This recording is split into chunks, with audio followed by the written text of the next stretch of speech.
Hello, welcome back to my channel. From both Teddy and I hope y'all are having a fantastic day whenever you've decided to click on this video. I am super excited because, you know, a new month means a new Kindle Unlimited reading vlog. I love doing these. I love seeing what is fresh on Kindle Unlimited, what is new, and or like hidden gems. So in this video, I'm going to be reading 3 different books from Kindle Unlimited. I'm excited to see where things go. The book that I knew I was going to have to read this month is Things We Hide from the Light by Lucy Score. This is a new title and it came out like a couple of weeks ago, I think. I could be totally wrong here, but I feel like I've been seeing it everywhere at bookstores, online, so many people talking about it. And while I didn't have the best of luck with Things We Never Got Over, I figured I could give Lucy Score another try with this book. I do have some other books I'm like supposed to be reading from her later on in the year, but this one, you know, hopefully it'll like correct course when it comes to whether or not I like this series. Fingers crossed. I don't know much about this one, but I am excited to give it a try. Next up are 2 books that I actually like sought out.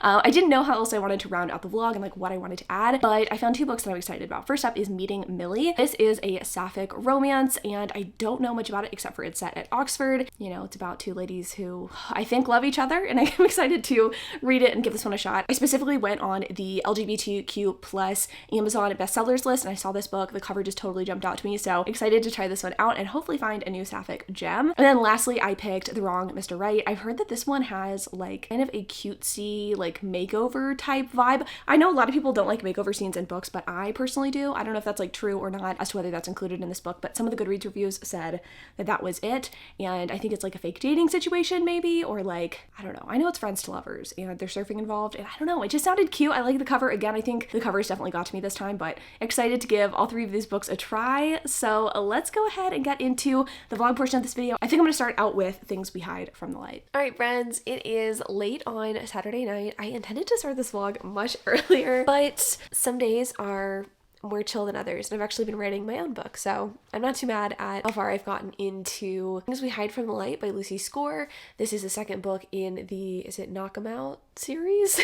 I wasn't sure if I was going to pick this book up because I feel like I didn't have the best of luck with the first book in the series. However, this book is one that is hotly anticipated by a lot of people, and I wanted to give Lucy Score another shot. Like maybe the whole Grumpy Sunshine thing just isn't something that totally works for me anymore. Like maybe that's the problem, and maybe I just needed to read something else. That being said, this is basically Grumpy Sunshine. Well, grumpy, I'm not really sure. We definitely have a grumpy hero, which I wasn't really expecting. So this book's about our 2 main characters, Nash and Lena. Nash is the like a good guy brother of Knox from the first book. Knox is kind of this rough and tumble guy, and Nash is the like chief of police. He is really stand-up guy. He's always been really kind and considerate and just totally the opposite of Knox in every way. But after the events that happen at the end of the last book, we have Nash kind of dealing with the emotional and physical kind of repercussions of that, and he is kind of in a grumpy place. I will say I'm appreciating the, I guess you could say, mental health rep. Nothing is like really put on page and is like textbook of any one mental illness, but it does seem like he has a little bit of like anxiety, depression, PTSD from what he's been through. Through the descriptions that Lucy Score has laid out for us, we realize that he's really dealing with a lot. He doesn't remember much from what happened to him. She's like not happy with, but he knows that he is like emotionally and, you know, physically scarred from this encounter that he's dealt with, and he is just trying to kind of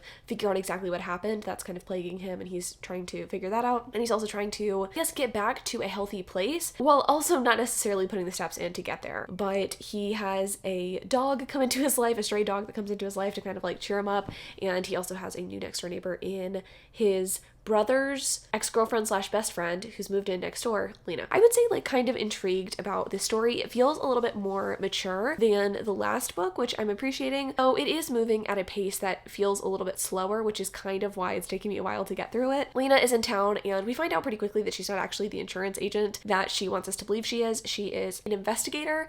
I don't know like if she works for a governmental agency or what, but she's investigating the events that happened and went down in the last book, which is tricky because Nash has been asked not to have any involvement in the investigation, and Lena is supposed to be kind of like undercover, I guess, in a sense, and so she isn't really able to like share what she's up to, and he's really attracted to her. They actually helped rescue the dog together, and they've had some like fun, sexy banter moments. The only thing that like I'm not loving, well, first it's like the slow pace, but the only thing that I'm like not loving besides that is actually the lack of tropes. We don't really have like a Grumpy Sunshine thing here. We don't have a marriage of convenience or fake dating or anything like that. And I'm not saying every book needs a trope, but I just don't really know where the book's heading when I don't see the tropes, you know what I mean? And I don't know if I just missed out because I don't like follow Lucy on social media or anything, like if she advertised this or pitched it as having some tropes, and like maybe I'm just like not seeing it or haven't gotten there yet. But so far I'm just kind of like, okay, these two are attracted to each other, they're fighting their attraction for each other, they both have their own things going on, but like I don't know kind of how this relationship is going to get past those hurdles. But that being said, like again, I am appreciating the more mature feel of it. I am appreciating that these two characters like definitely have their own baggage and they feel really grown up.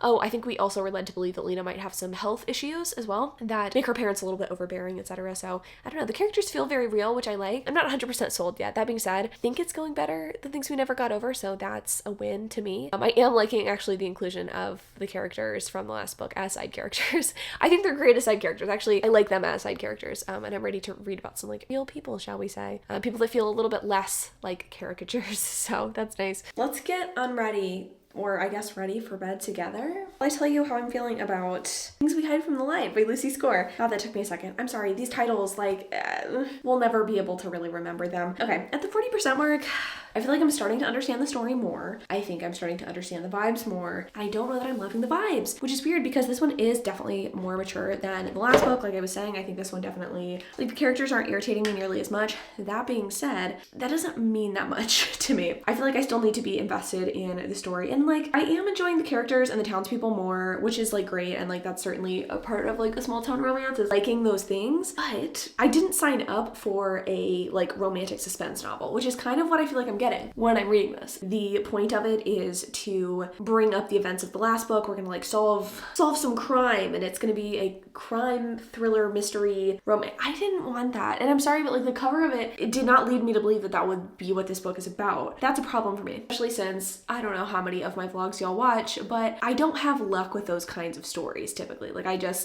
Romantic suspense is just not my gig, and I don't really like when that is like the tension point of a story. They're both like involved in the solving of this like crime or whatever that happened from the last book. I just know that that's what the book's gonna fucking be about, and I didn't want that. I just didn't want it. You know, maybe that makes me boring, but I'm okay with that. Yeah, like I said, I think like the whole time I was reading from like the 20% to the 50% mark, I was just thinking to myself like, if this is really gonna turn into a romantic suspense book, like the cover of this book just does not match the vibes. The fact that this book is pink, I don't know.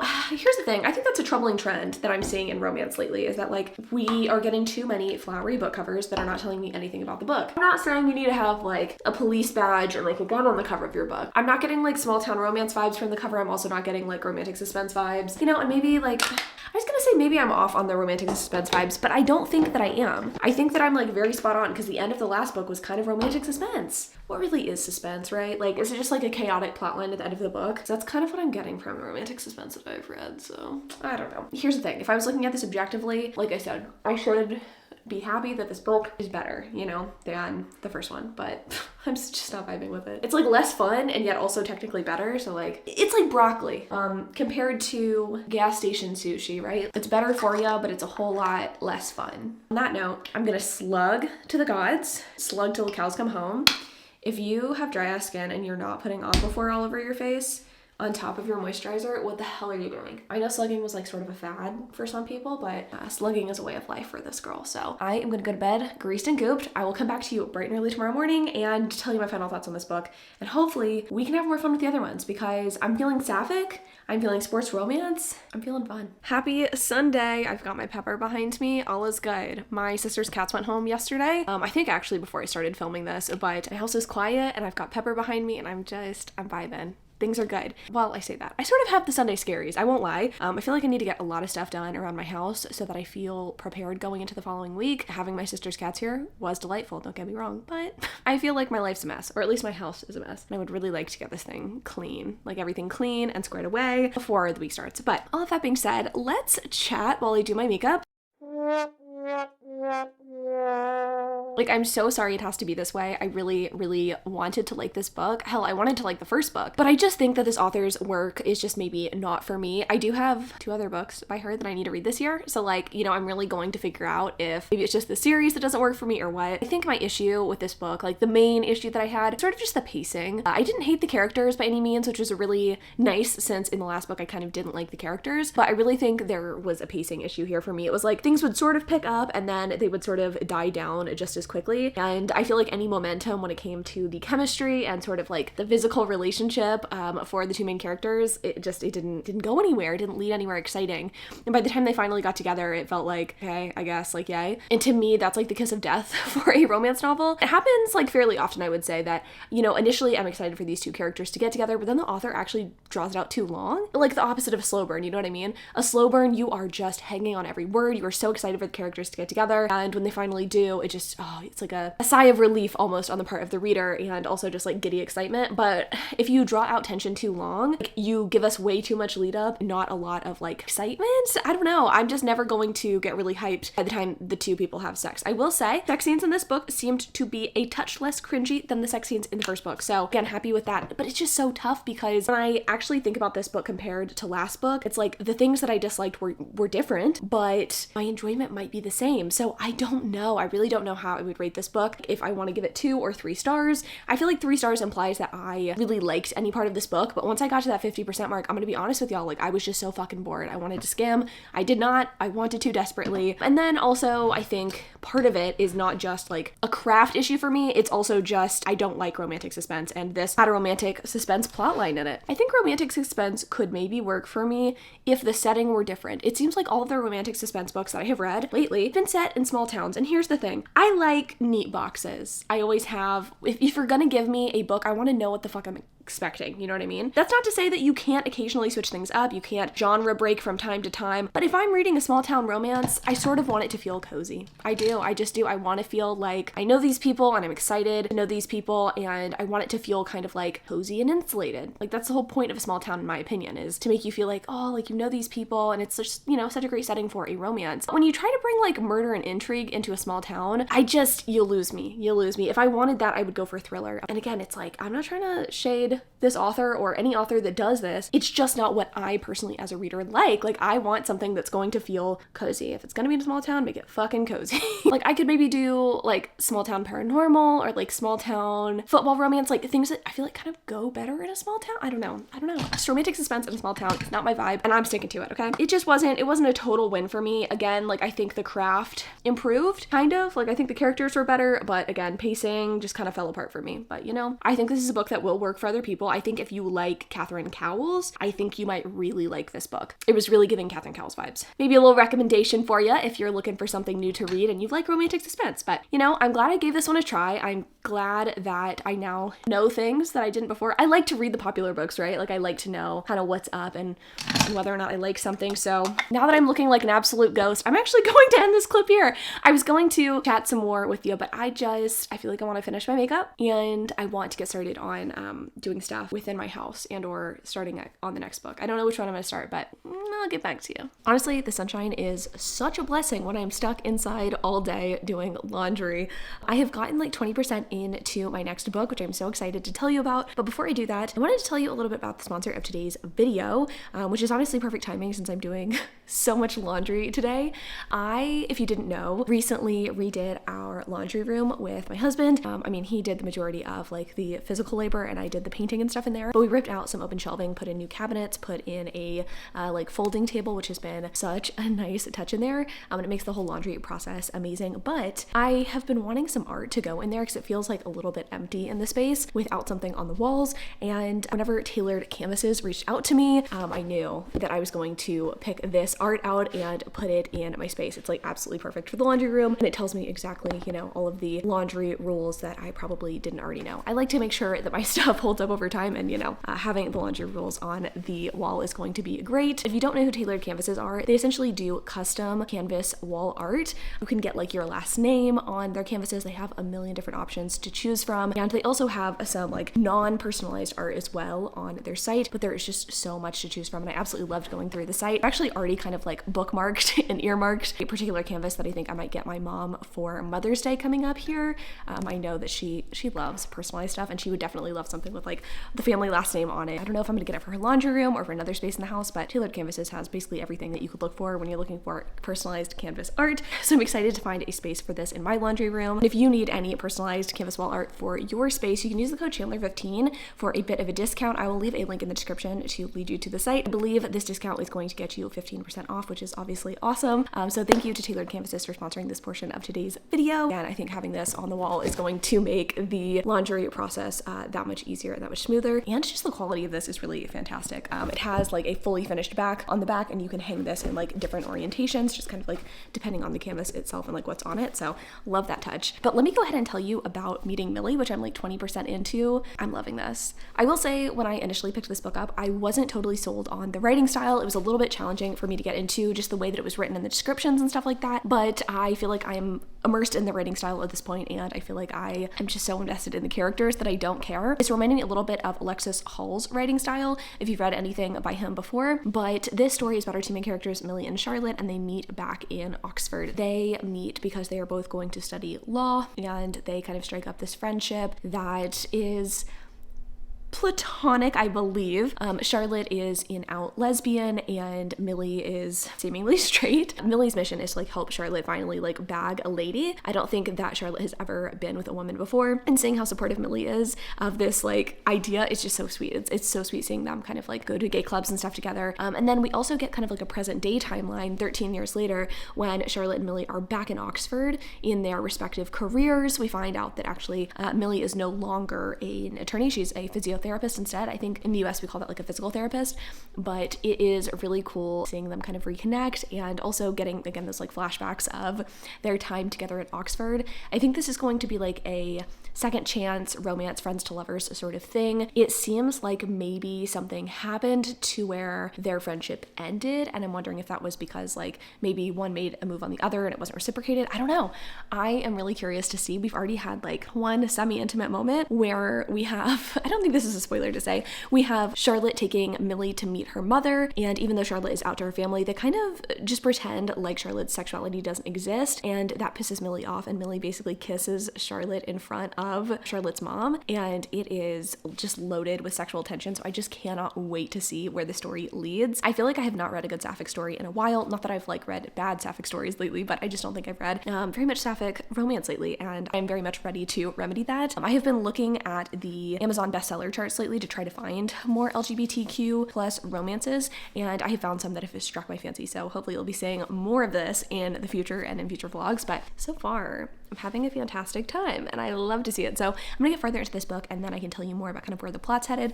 That I don't know. They're just kind of reconnecting at this point and we're getting those flashbacks, but I would love to see like a fake dating situation, or honestly I don't even need the fake dating because the tension and the chemistry is like totally there. So far so great. All right, friends, I am 50% into Meeting Millie.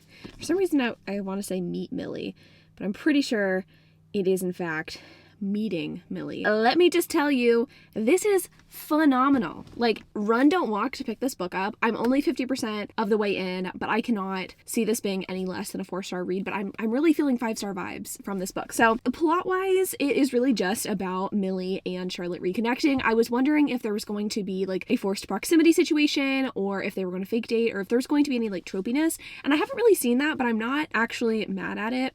I feel like we've finally gotten the reason why Millie and Charlotte like weren't friends anymore, and that actually comes up again because Charlotte has been like kind of burned, I guess, by her relationship with Millie in the past. Honestly, I just feel like this book is exactly what I like out of romance.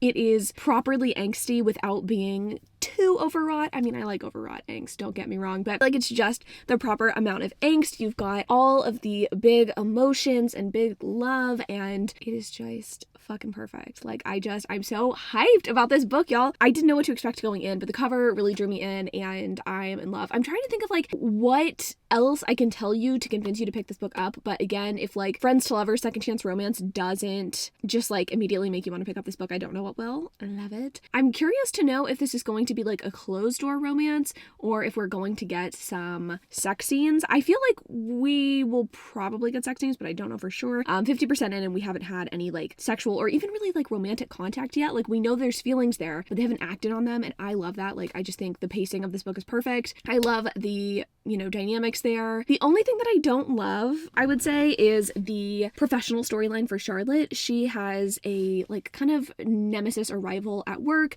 He's a dude and he's the worst, and he's just kind of like, a misogynist and treats Charlotte terribly. I'm kind of sick of that sort of storyline. It's so relevant and it definitely happens, and I don't think that like it should never be included in romance. It's just my own personal preference. I feel like I've been reading so much of that lately. Sometimes I just want the like cheery stuff, you know what I mean? Like, even if it's not all sunshine and rainbows, like I feel like if it was just emphasis on Charlotte and Millie without that subplot, I think I would be equally as happy. So I'm just saying, like, I don't think it needed to be in there to create drama. I think if anything, like, I could have had like a different subplot with Charlotte, or just no subplot at all, because I don't think Millie even has subplot when it comes to her career, at least not that we have learned yet. So anyway, I'm just obsessed with this fucking book, and if you don't pick it up, I mean, I don't know what you're doing with your life, but you should. I'm gonna finish this book though, and I'll give you my final thoughts and feelings. Hopefully they'll be more fleshed out. I just don't want to like spoil anything, because I feel like this book, you just need to pick it up. So like, why would I spoil it for you?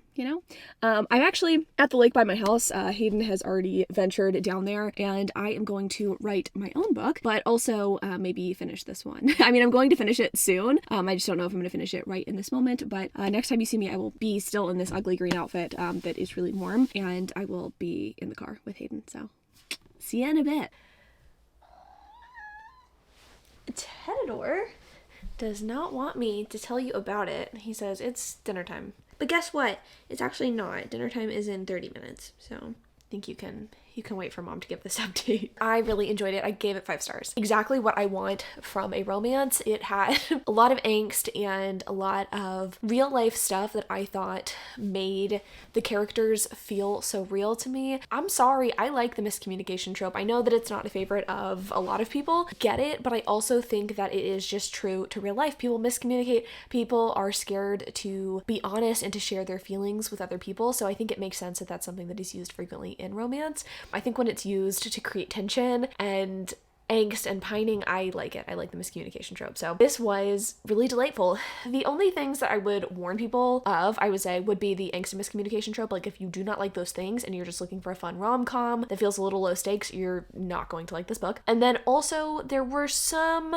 language choices I didn't totally love. The D slur is used in here a couple of times casually, and I don't know if that's something that is used differently in different countries, because this book's set in the UK. I know that they use other words differently than we do, so like I don't know. I don't necessarily want to say out and out that that's horrible and that you can't do that. Like, who am I to say anyway? Like, I'm not a lesbian, so I can't say what is and what isn't offensive. But I just thought I should point that out, because it's definitely something that something that raised my attention, or whatever, caught my attention. There we go. That being said though, so sweet, so sexy and delightful, and I just loved it. Okay, let's talk about a book that I am reading, or that I am, I guess, DNFing.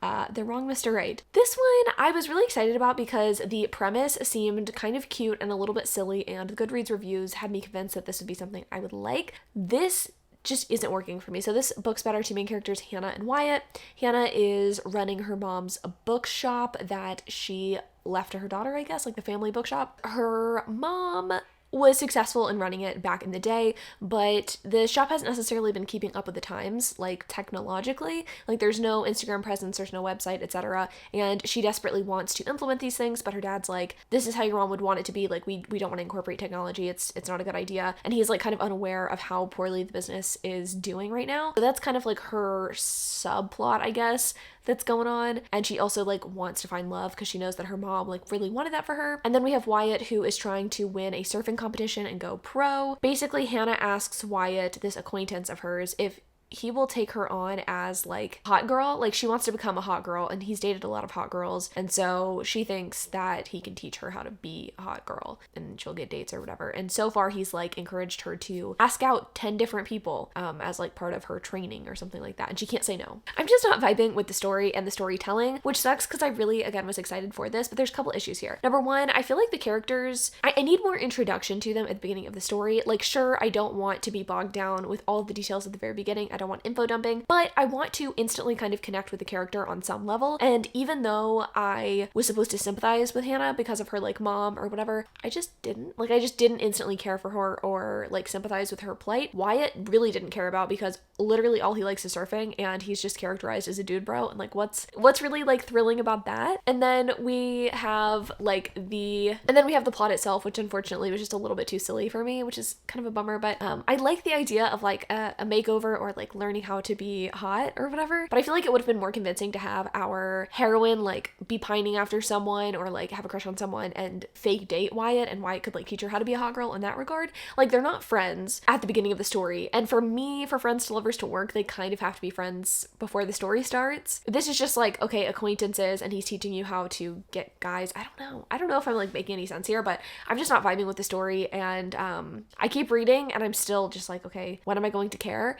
And you know what? I think that's a sign that like maybe I just shouldn't read this book, which is, not the most fun. I feel like I'm being cursed almost. Like, the last vlog that I posted was just 2 books read, and this one is technically just 2 books read too, but I DNF'd a book and one book wasn't good, so that definitely like has an impact on how I'm feeling about reading. But I did have a 5-star read, so I'm not really mad about this experience. And how can I be mad? It's books, sometimes they work, sometimes they don't, and I'm just glad that I got to bring you along for the ride with me. Hopefully my next KU vlog adventure is better than this one. I think the last KU vlog I did was the one where I read The Right Move, so wow, that was a really good one. Not all of them can be 10 out of 10s, though I did get a 5-star read, so who am I to complain? Anyway, I'm gonna shut up now. Thanks so much for watching this video. I love y'all so much, and until next time.